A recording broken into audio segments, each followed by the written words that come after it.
So we're going to move on to chapter 6 now, which is the second part of the textbook on instruction. And the first part here is assessing and teaching language.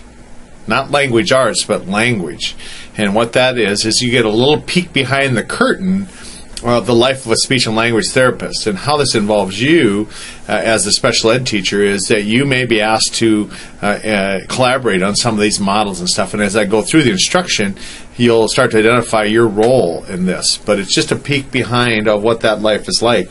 And of course, some of you, I've had this in the past where I've had some of our graduates go on and become speech and language technicians. And of course, that you need an additional training, an additional degree, a master's degree in that. But the salary is obviously better, and the work is somewhat different in teaching and assessing language. So let's look at chapter 6.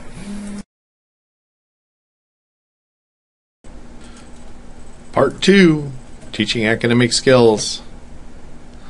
And the first one, as I said, is language, assessing and teaching language. And it's just that peek behind into that life of the special ed teacher.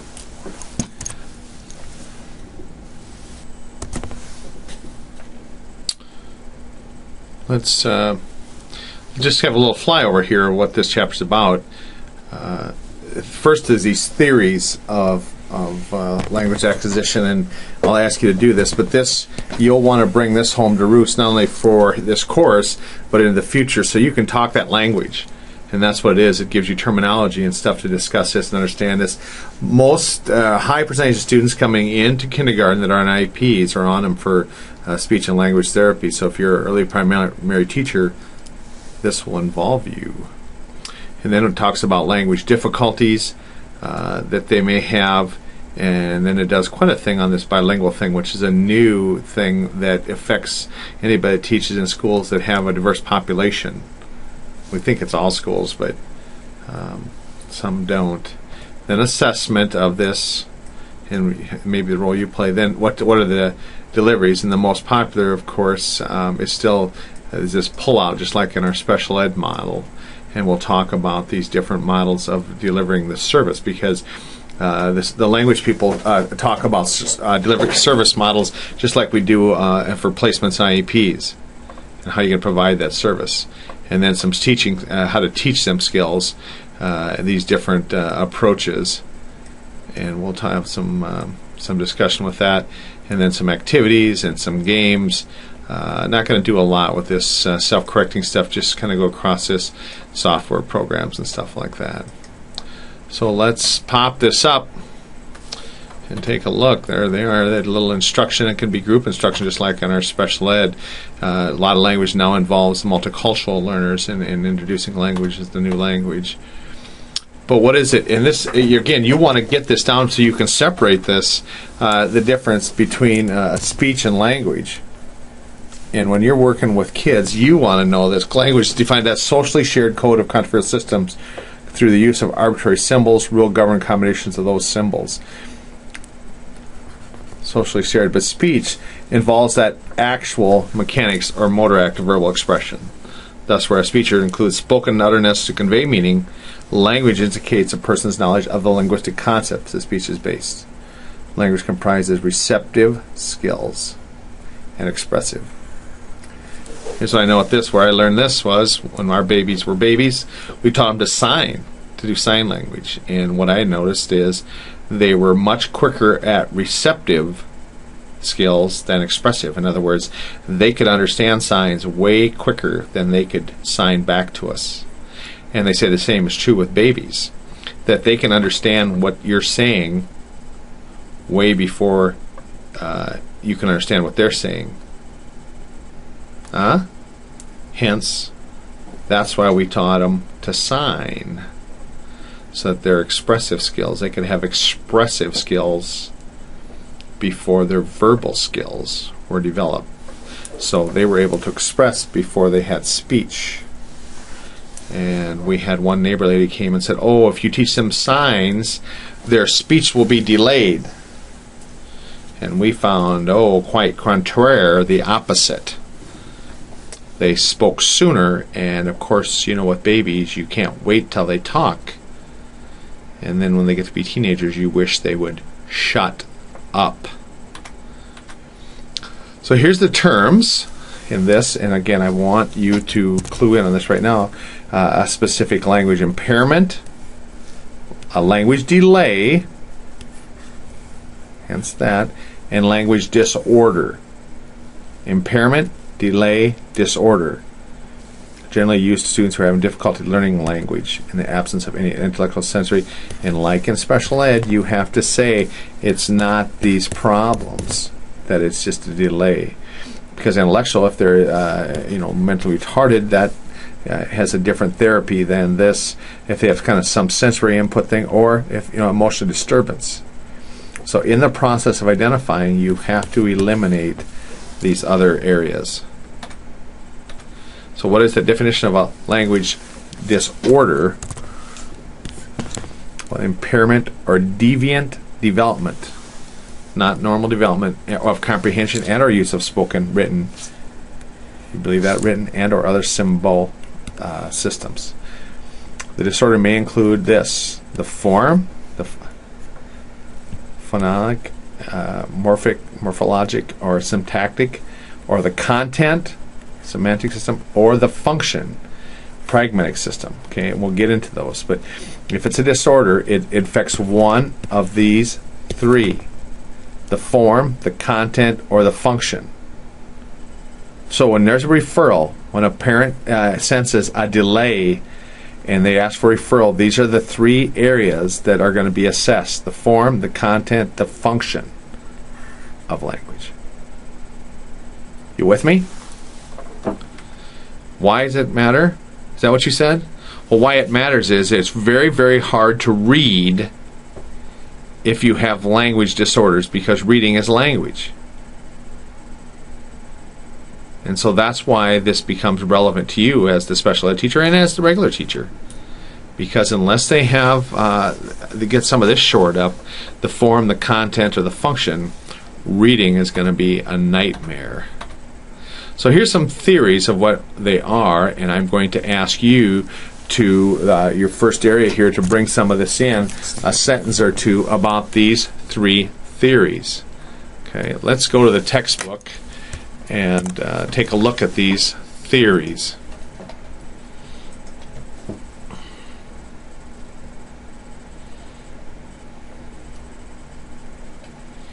Yeah, students with severe language impairments usually identified at early age and receive speech and language through the pre-kindergarten development program.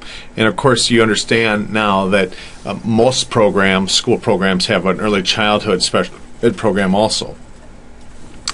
But most of the referrals come from the parents' observance of a delay in speech or some maladjusted thing in speech, and hence they lead to referrals. Okay, and so they come into you now in kindergarten or elementary. They're already on IEP, and that is for speech and language. And they could have some academic things also, but this is always kind of a precursor to that. If you're the third grade teacher or special ed teacher and there's some problems with learning, go to the cumulative file and look to see if they were in speech and language therapy, because a lot of them will have this continued. But that's what I used to do in middle school, is when there were some learning problems, I would go look to see if they'd gotten speech language in the past. And of course, what I found out they had, but they had been referred and maybe had been in and no longer got special ed services. So that come down here to the theories, and the first theory fall within three majors: the behavioristic, nativistic, or interactionist one. And the behavioristic position, like Skinner, relies on learning principles to explain language acquisition, and that's what you want to bring in, those kinds of things. Here's what behaviorists believe. They believe the infant begins with no knowledge of language and possesses the ability to learn it. So behaviorist says that language is formed because of behavior. What's behavior? Behaviorists, they're all the reinforcement guys like Skinner, that they do it because they get reinforcement, that everything is ABC, the antecedents, behavior, consequence. That's what a behaviorist believes, that it's formed because of the reinforcements. through reinforcement of imitation also, that you imitate. Behaviorists emphasize environmental influences and the universal laws of learning, namely operant conditioning learning, that they'll learn it operantly, just like Skinner talked about, from conditional principles like they learn everything else. That's how they'll learn speech. Chomsky's, who's named in this also, in this navatistic position. Okay, Chomsky says, claims that the child possesses an innate capacity for dealing with linguistic universals. That's theirs. Bring that in about navatistic,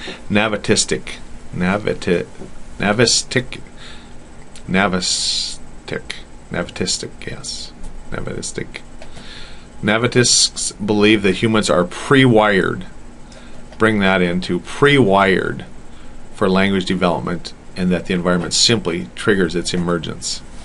Saying it's always there, it just emerges. They're pre-wired for it, and the development is when it emerges. Behaviorists say we learn it.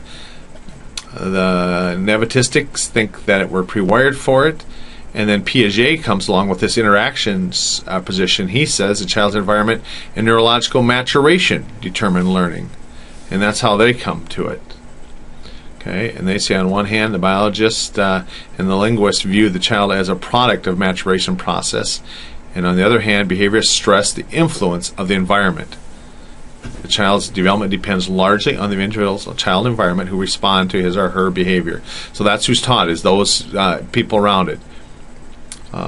This is what reading, I've told you this before, reading to your child is based on, is that language development. And it's hard to read without language. Language gives them words and expressions that we normally don't use in everyday life. So you read, and you read with expression. It teaches the child language. And then again, like I said, they get older and you wish they'd shut up. Okay? So components of language. Language refers to a code, whereas about the world to express through a conventional system.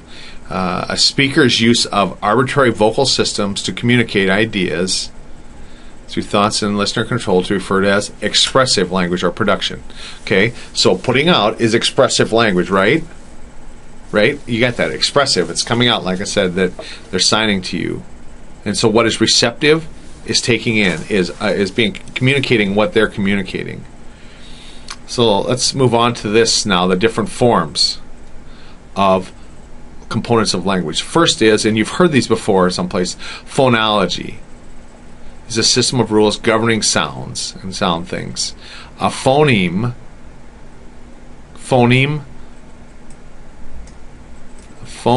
is the smallest unit of language. Phoneme.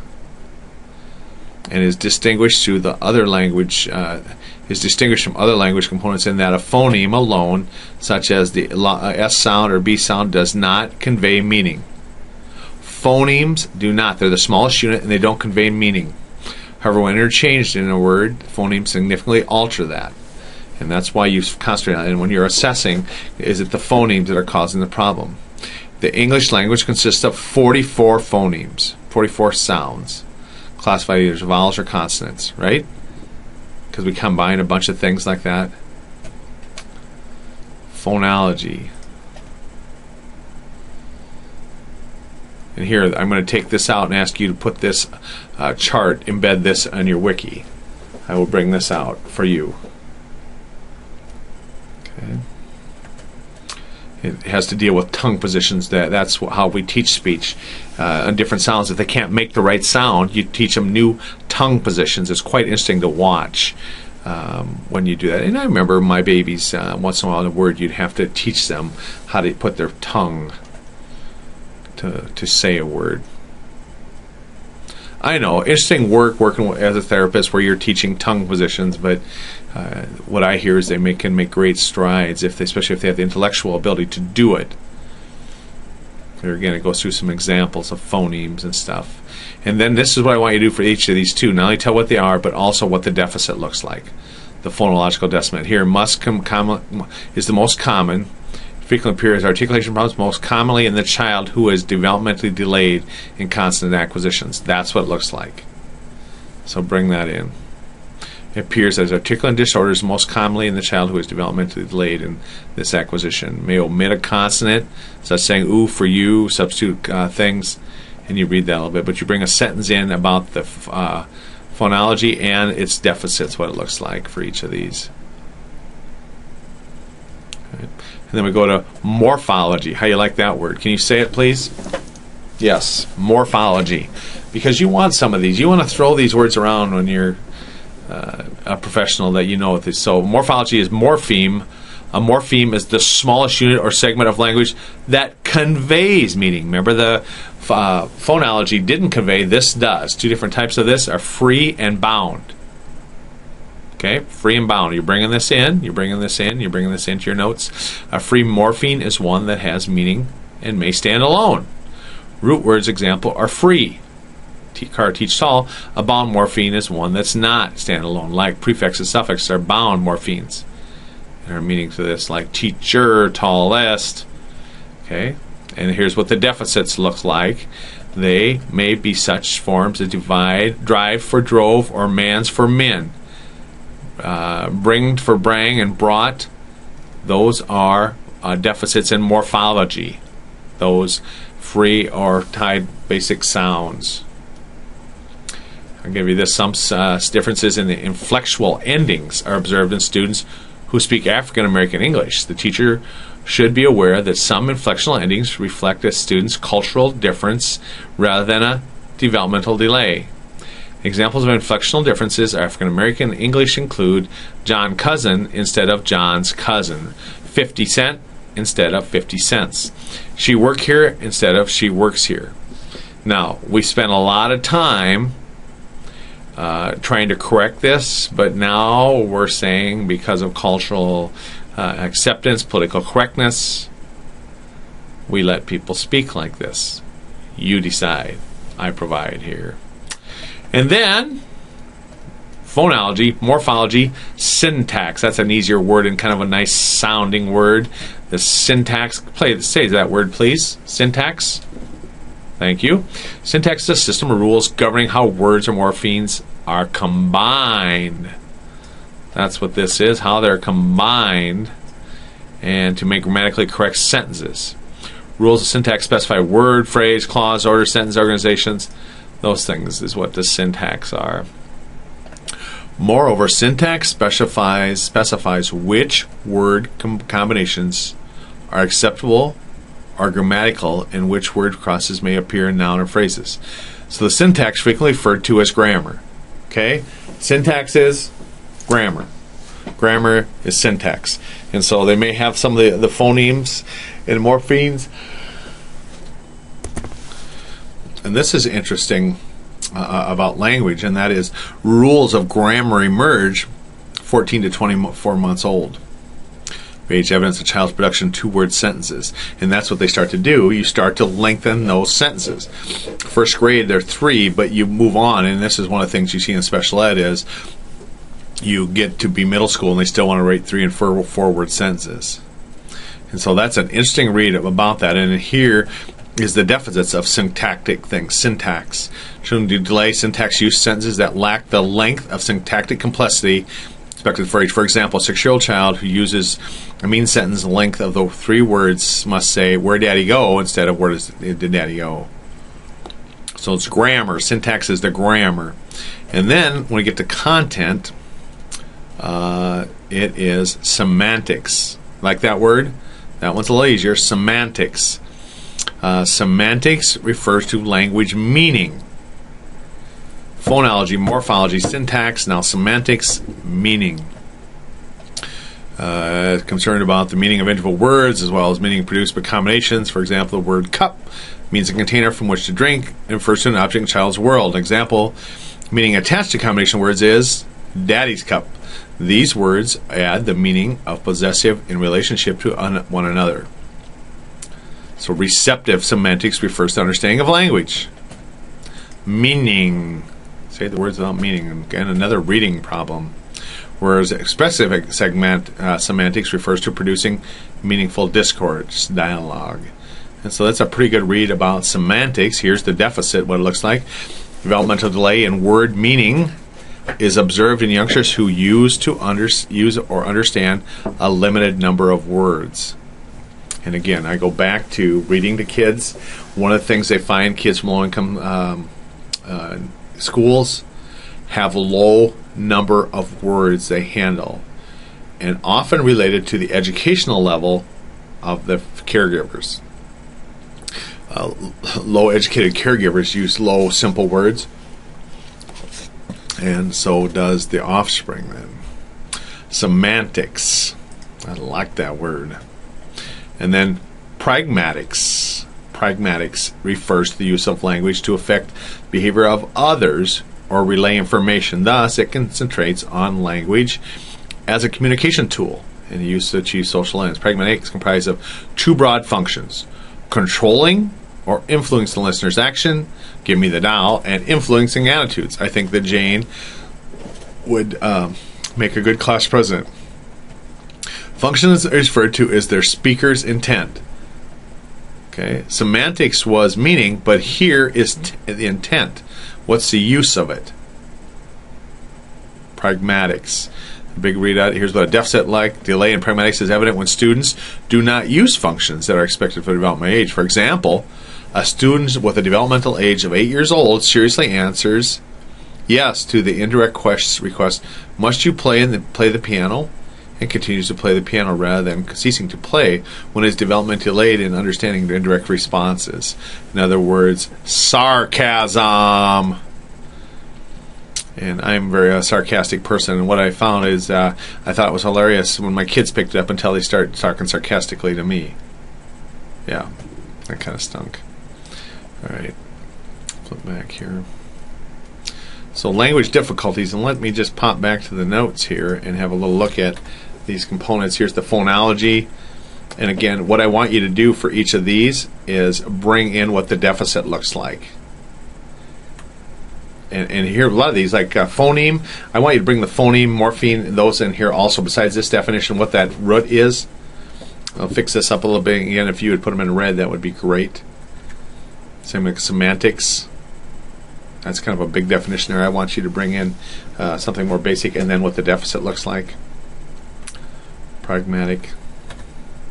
So, these language difficulties, it talks about preschool and kindergarten, you know, their readiness is delayed because it's so based on language that their readiness is delayed. Readiness to do what? Well, readiness to read and write and those things. You can't, you know, and here's the symptoms. Can't follow the simple directions. They have immature sounding speech, utterance, and vocabulary may be similar to that of a younger child. Yeah. I had a little trouble the other way with my kids. Let's see. Word finding difficulties in preschool. Inability to name common objects. Sound substitutions as spaghetti instead of spaghetti. Again, confusing those sounds. The morphemes there, morphology.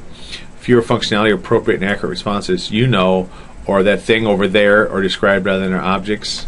All are some indication of things in kindergarten. And why this is hit so hard here is this is the age where so much of this is diagnosed, is that screening and stuff. And there's so much more preschool now that a lot of this is found early on. There used to be kindergarten when this was first caught and started to treat. Like unable to make one-to-one correspondence between letter sounds, difficulty discriminating between sounds, frequently played by themselves or exhibit more non-play and parallel play. Parallel play meaning next to someone than their peers. And then behaviorally, children with language problems may have, we were afraid of this, some attention deficit and need additional time to understand information, formulate ideas or expression, and poor tolerance of frustration. Oh, that's kind of a problem too. Isn't that something that would be based on language difficulties? Yeah, it goes back to parenting and upbringing and kids. And I think a strength is in a lot of our low-income areas now that these big preschools work on some of these things early on, but they're making the inference here in this textbook that there's some connection between these language delays, these difficulties, and attention deficit and poor tolerance and not doing well in school. Then in elementary, when we get past the preschool, kindergarten, they have limited ability to identify sounds. Okay, so now, of course, what are we doing in elementary? Yeah, we're starting to read. Preschool, kindergarten, we're getting ready to do that. Elementary, we're doing it. And, of course, now it's creating some problems. Limited ability to identify sounds, difficulty analyzing, synthesizing, problems segmenting words and units, difficulty with temporal. What is temporal? Temporal is time. And spatial concepts, as well as abstract concepts such as before and after. And you know, if you've done anything with reading, you know that that's part of that reading process, being able to before or after, neither nor, some, if then type things. Early elementary grades use of manipulatives begins to decrease, and the student must gain information from the teacher's verbal presentations. Yeah, because early it was all words, but now, I mean, it was more hands-on things, but as they get older, of course, it becomes more just simply verbal. And especially if the teacher is a verbal teacher that is more of a auditory learner, he tends to teach more in that way. And then language complexity increases with each grade advances. The student must keep up with the demands. And is that a problem with kids with learning disabilities? Of instructional language. You ever heard that term, instructional language? Yeah, see, you need to ratchet that up as you teach older kids. And if these students with these language delays aren't able to keep up, there's some real delays in their learning. What do you do about that? Well, you refer them for a referral to see if that's what there is, if there's a problem with language. At fourth grade, most of the curriculum content is presented in print. What does that mean? Print, read. And the student with language problems may have particular difficulty making the transition from narrative to expository, from listening to it to reading about it. Yikes! And language comes home to roost. And then there's deficits in that comprehension. Really? Yeah. Because this saying, and I've said it before in this class, I'll say it again, that first, kindergarten through third grade, we learn to read, and starting in fourth grade, we start to read to learn. And if we didn't do the first part, we go K to 3, learn to read, and then from 4 on, we read to learn. All right. So if you didn't do this first job, this job is a nightmare. If the kid didn't get the first job done, if you didn't get the first job done, that teaching that, starting fourth grade, school really becomes a headache for them. And elementary students with language problems continue to exhibit difficulties in their use of language. What does it look like? Reflecting the students' social skills. Oh, we talked about that last week. Remember that? How students would rather get rid of that part of it? Yeah, because the kids notice the difference. Now we see the difference between each other if we're students. Example, some of the same behaviors as they did when they were younger, such as failing to adjust to their listeners' needs, having difficulty joining ongoing conversations, misinterpret social cues. That's a big one. My kids have taught me about this, but fail to think of others' thoughts and feelings, unable to predict the consequences of the behavior.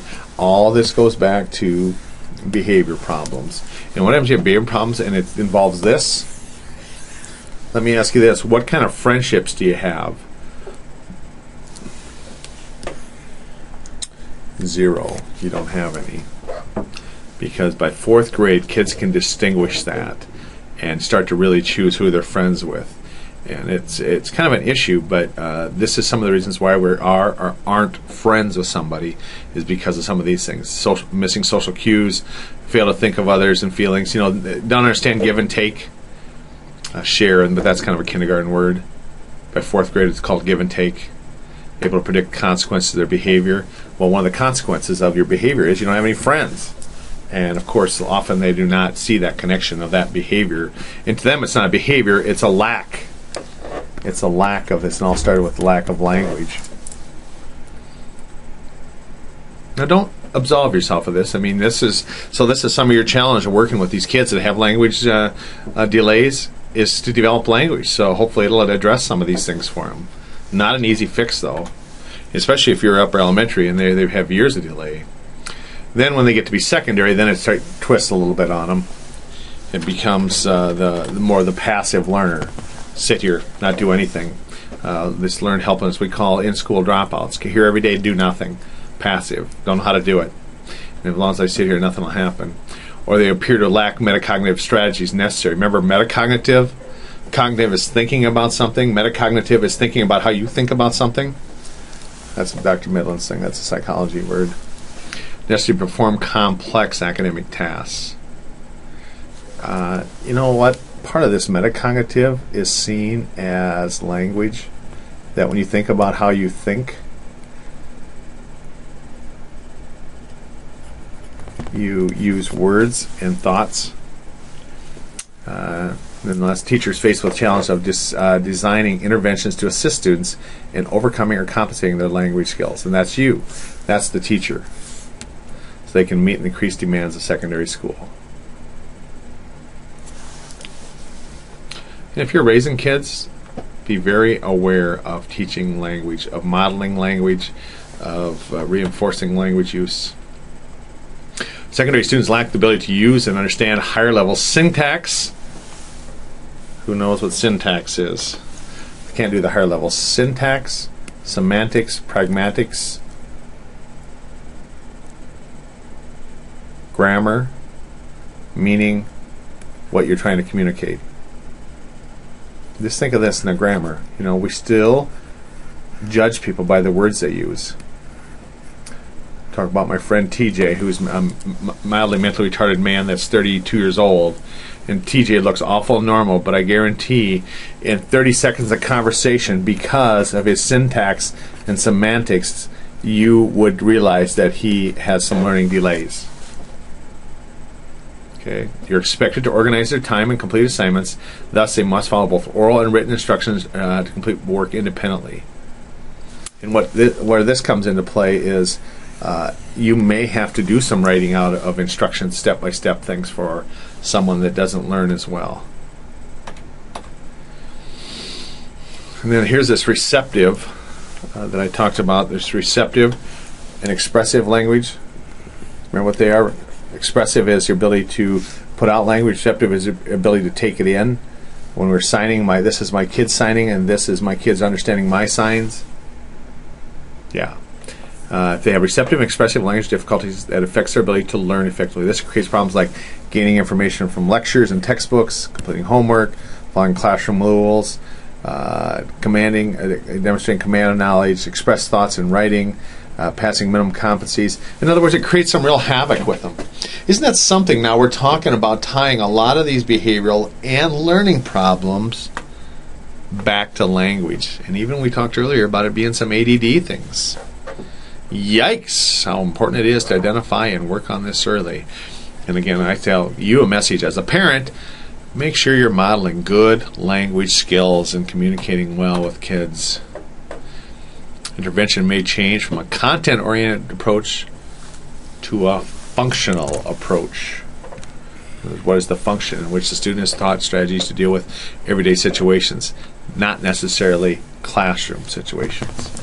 Problems in comprehension of auditory language are also persistent in adolescence as a result of short-term memory problems and decreased understanding of linguistic relationships. Secondary. Frequently, adolescent students with language problems have difficulty organizing information, correctly associating, categorizing it. Poor organization and categorization, or this poor note-taking, test-taking, study skills.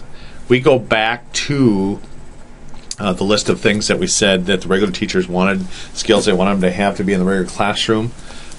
Some of these fall in there, but almost everybody wants students to be able to do these things. I'd say don't worry about this. This is a big one. This is probably the biggest one because it affects these things.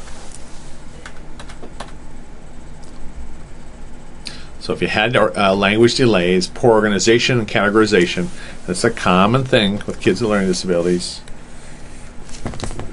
Problems such as poor note-taking, test-taking, study skills, difficulty in this, persistent language use of awareness of social cues. Now it's in high school, it's dire. It has to create some dire consequences. Interpretation of the motives and emotions of others in appropriate language comes dire because of how lonely and isolated they can be. Because adolescents frequently are aware of their difficulties, behaviors such as aggression, frustration, and lack of motivation may arise. I didn't want to tell you about that. I don't think we do a good enough job preparing you for this, of some of these behaviors that come out in high school. And this author here is going way back, saying it could all be originated in language delays, language difficulties. And why did that come? Well, I say it can be environmental. If you believe some of the behavioralistic things that we looked at earlier of what the cause of these things are, you'll see that it's some of the, comes back to these language, and language can be learning. That if you're learning delayed, if you have some learning disabilities, sometimes your language acquisition is delayed. So here's the spew on bilingual things with limited English proficiency. Non-disabled dialects are having learning language impairments because they are culturally biased. I hate that word, but that's what we throw sometimes. And why we started bringing that in, because we found those minority groups were being over-identified, meaning that the groups should match the breaks in your class in your school. So, say for example, when they're talking about overdiagnosis, let's say if 20% of your school system is African American, a proper proportionate diagnosis in special ed should be no more than 20% of your kids in IEPs would be African American. And what they found is a school with 20% would have 40% of their population in special ed would be African American children. So one of the solutions was that it was somewhat culturally biased standard tests. What the political correctness makes us say this, and this is part of it, but what I found also is that some of these kids come from these low-income homes where they didn't have the proper support. So now it's a cultural thing, but it's more of a class thing. But politically, you're not supposed to talk about that, so don't say I said anything about that. State increase: the teacher must distinguish between students who are unfamiliar with the language and the culture and students with the true language problems. And not easily done. Not easily done to distinguish between that, if it's a language problem or a culture problem. With language problems, may need services somewhat different from those who have primary language things. And how do you know? It comes down to you need to do an assessment in their native language also. Doesn't always find anything, but you got to make sure that that's one of the ways you separate it, whether it's a cultural thing or a language thing, is you do an assessment in their language that's native to them. Access to teachers who are proficient in English as well as students' native language. And again, not easily done, because now we have so much diversity from so many countries. When I was in middle school, that some of the African tribes came in that were first generation, didn't speak English at all. And where do you find somebody that's proficient not in English but in their language? So not an easy order. Use of non-biased assessments, instruction to formulate appropriate IEP programs, exposure to curriculum and alternative instructions that promote academic and social relevance to their situation. They're new to this country. If the student's problems are due to the language difficulties, a learning disability, or lack of that, suggest the following factors should be considered in making this determination. How long they've been in this country, their patterns of staying in school, because that's an issue. Go long periods of time not being in there, what their grades look like, what their native background is, peers, their home life, health. I remember we had a kid one time that said he was 14, and we swear he's 21. He'd served some time in military already. He had some scars that he said were that, but he was brand new to this country, no birth certificate or anything. Create some issues if you don't have a birth certificate coming here. Assessments. Let's go back to the textbook here for a second and just flip through these language difficulties. Here's all the different things, the different age levels, and I gave you what you need out of this. Don't see, many bilingual students speak Spanish as their first language and acquire English as a second language. And so as a bilingual population in the United States increases, the teacher must distinguish between who are unfamiliar with the language and the culture, and students with a true language problem. And I say not easily done. Determine whether the student has limited English proficiency or a language problem. Assessment should be conducted in the student's primary language to examining, writing, reading, and listening and speaking. And I said that, not always easily done. If it's Spanish, it is. It's unbelievable how most schools have access to that. You just get in some real interesting dialects from some third world countries where you don't know where to go with that. Okay. This was the assessment of language. That's just where we're at now. On the notes, talk about formal language assessments, like screening tests, stuff like that. Here's some formal list of things. And you don't need these. Again, this is just kind of a flyover of this. Here, these two are on the test. Make sure you know what these two are and what they're for. They're on the test in your textbook. And then we get into this informal language assessment. Therefore, informal language measures often are used to determine instructional objectives. Sound familiar? It's the same way with special education and reading samples and stuff, that it's to determine what instructional objectives to work on. You determine they have a delay. Where do you start teaching? Well, you do some informal instructions, informal assessments to determine that starting point. And again, you don't need a lot of this. I just want to point a little of this out. Like direct observation, you know what that is? Where you observe and take data. Examiner engages the student in spontaneous speech with pictures or toys as stimuli to elicit speech from the student. So a young child, this is how you get them to talk. It's some kind of toy or picture that gets them to talk about it. You know, has provocative questions or things to talk about, and that's how you try and lead them in conversations to see what they know. And one aspect of receptive phonology is that assessed readily by informal measures in auditory discrimination. Can they tell the difference from things that you talk about?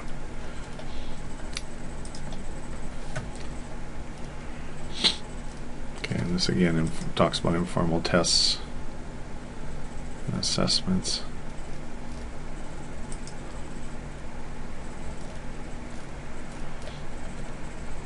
It's all a process, and it's very similar in a lot of ways to your special ed assessments. But you look at norms and compare them to others, those things. And we look at these well, let me jump back here to the notes. 5 major reasons. Identify students' potential language problems, students' development level, plan objectives, design intervention, monitor the progress. And again, if you look at those 5 things, they're very similar to what we do in academics in special ed. And this is considered special education, right? This is a category, right? You knew that? Where does it rank in the as far as disability areas? We know the number 1 category with about 50% of all kids in special ed is LD kids. What's the second group?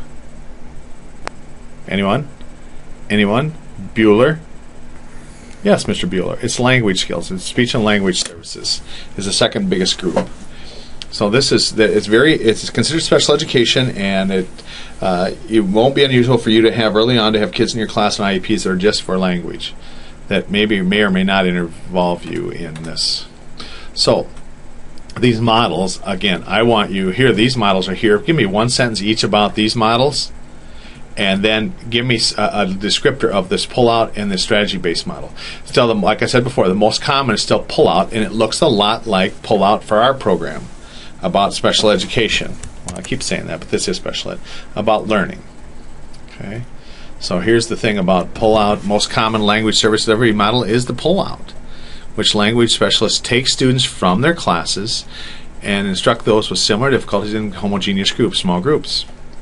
Many teachers admit that this model presents various problems and can result in ineffective and inefficient services. What would be some of their concerns? What are some of the concerns with pull-out? Tell me. Write them down in your notes. What are the concerns? Well, here's one. Students dislike this model because they don't like to be singled out as different. Don't take me out of here. I'm not dumb. I don't need that. Okay. This becomes particularly important in peer pressure. Yikes. Down here, the pull-out method also causes students to miss coursework while they're out of the classroom. What do you know? Just like we have in other instructional areas. You take them out of here, it creates some problems, or we're going to miss something. And here's another problem associated with the pull-out model involves Fragmentation of service. Students generally are seen as therapy for separate classrooms. Services offered are isolated in general classrooms. Must be consistent with classroom goals and expectations. Yeah, it's done in isolation. It fragments the service between them and what we do in the resource room or something else. So that's a problem with pull-out services, fragmentation of services. And so bring all that in and pull out. And then classroom-based language models, in spite of their differences, all classroom-based models emphasize the need for collaborative consultation between the classroom teacher and the language specialist, so that resulting intervention are meaningful and relevant to this. So this is a reaction to these problems. It's all based on collaboration. Need to collaborate consultation between the classroom teacher and the language specialist. What are you working on? I will emphasize that, reinforce that in the classroom. What are you doing in the classroom? I will reinforce and emphasize that in the therapy. Collaboration between the teacher and the therapist. Classroom-based models. And then here's some things that involve that, and please bring this in, or this is in, just bring me a sentence about these if you have them. And then this strategy-based model is strategy-based service delivery focuses on teaching specific learning strategies to students, and especially appealing to language specialists who work with middle and high school. One of the major differences between the strategy-based model and the classroom-based model is that students are able to register for and receive a grade for their coursework. In other words, you work right in the course. Use of strategies involves increasing the student's understanding of the metacognitive and metalinguistic skills. Skills focus on improving a student's awareness and use of things. Okay, so that's the thing. They can register and they go right through the course. Strategies. Alright, and teaching language skills. Let's go back and see here. There's those models. General principles of teaching language. Language specialists should be aware that youngsters with language disorders were dismissed from language disorders because academic problems may resurface later due to break down the language system. Yeah. Language grades should consist of more than one test and sensitive to subtle forms of language disorders. And more than one test. Don't we talk about that in identifying learning disabilities? So you don't do it on a single assessment, because there might be a single area that they're not very good at. Students suspected of having learning problems should receive routine language evaluations that emphasize language and auditory processing. School officials should consider service delivery alternatives to the traditional pull-out. And it's like in our resource room, there's some pressure for that because of the reason why we talk about how else can we deliver this. Contextual and decontextualized aspect of language. Professionals should collaborate to advise a coordinated program for students with language problems to implement a variety of this, working with the classroom teacher. Delivery of instructional learning strategies should be language sensitive, based on diverse cultural backgrounds.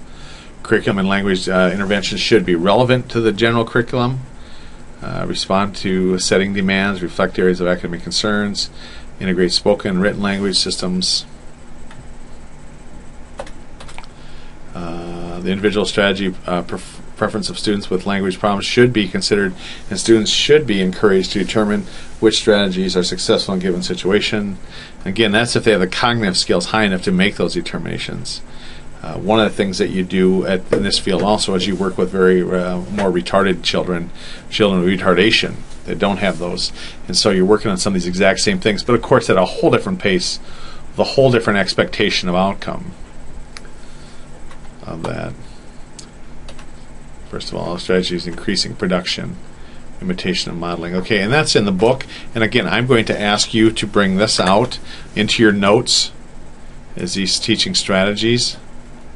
And these skills things we all just went through, but the strategies are up here farther, right here. And you don't have to bring all of these in, but get a feel for these different ones. And bring those into your notes, please. This is just too much here, all this. You take a look at it. Okay. Here's the last one, this imitation and modeling strategies. And let me know that you have a feel for that. All right. And then these language activities gets into this here too, and it gives you a bunch of these profiles. And again, just for your awareness here. very interesting how you would very explicitly teach these skills. Teach is verb plus ing, those things I'm saying. You look at these, how what I call rudimentary type things, and it's all deals with language.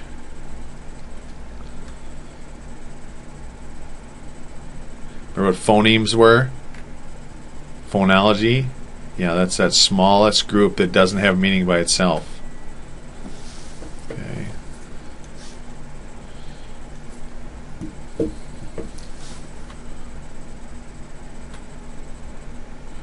Vocabulary: likeness, relative clauses, conjunctions, all the things. Really, it sounds like writing, doesn't it? Paraphrasing, appointment of vocabulary, all those things. And then instructional games, his, her, their, and you can look at all these, but they're not going to have as much meaning in this. But it's very interesting how all these units have games to support the learning. I want to jump back to the textbook and just finish through that. Things of these language activities. Very interesting, some of the diagrams and stuff here.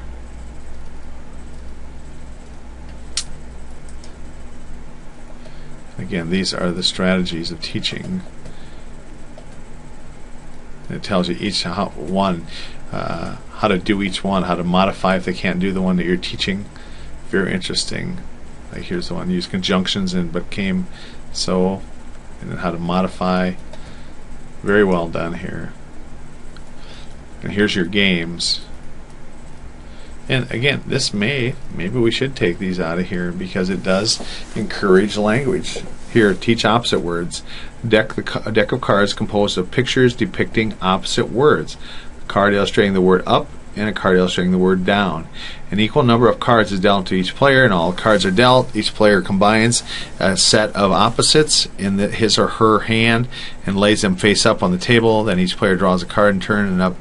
When a player has a set of opposite pictures in his hand, the player lays them on the table. The game continues till one player wins by pairing all the cards in his or her hand. So it's a matter of pairing opposites to learn that concept. Not hard. You want cards, you could, print them up on the computer with images, opposites and stuff like that. Build a sentence. Ooh, let's see what that one is. Teach combining independent clause and conjunctions, like flannel back cards, independent clause written on each one, 13 flannel back cards, and conjunctions written. Oh, 2 cards that you hook together to make sentences. That'd be kind of cool. Spinner thing, we've talked about that in the last thing, about how the spinners could work. Spin and do things. Word sheets for opposites. Cut them apart.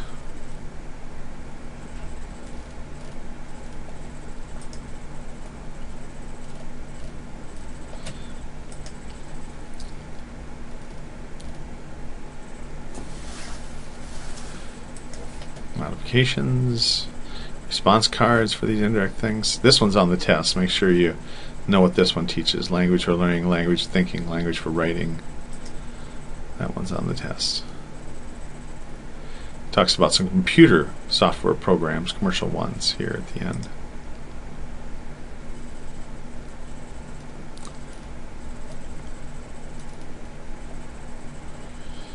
Okay, there you have it. Chapter 6. Assessing and teaching language.